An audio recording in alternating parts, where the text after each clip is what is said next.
Salut tout le monde, aujourd'hui on plonge au cœur de l'actualité en Haïti. Un pays aux prises avec une vague de violence des gangs et maintenant un nouveau chapitre s'ouvre.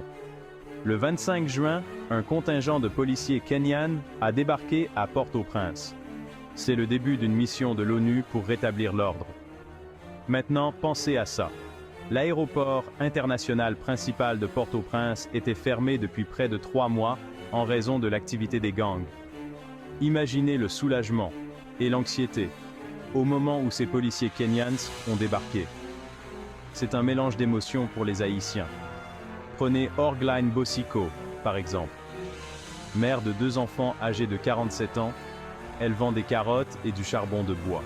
Cela fait des années qu'elle réclame la sécurité. Elle ressent probablement une lueur d'espoir en ce moment, mais elle est aussi prudente. Mais tout n'est pas rose.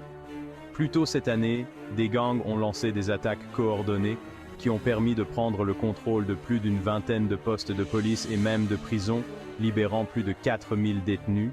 La violence était si intense qu'elle a entraîné la fermeture de l'aéroport. Vous y croyez ça? Et l'impact sur la population est dévastateur.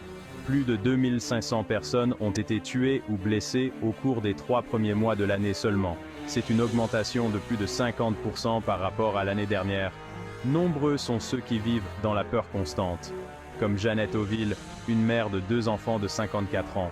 Elle a été volée à plusieurs reprises par des gangs alors qu'elle voyageait avec ses marchandises. C'est une réalité quotidienne terrifiante. Alors, que va-t-il se passer? La police kenyane a une tâche colossale à accomplir. Restaurer la confiance, sécuriser les rues et redonner espoir.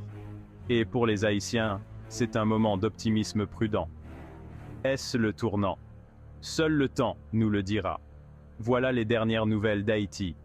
Si vous avez trouvé cette mise à jour utile, cliquez sur le bouton « J'aime » et abonnez-vous pour en savoir plus. Restez informés, restez en sécurité. À la prochaine.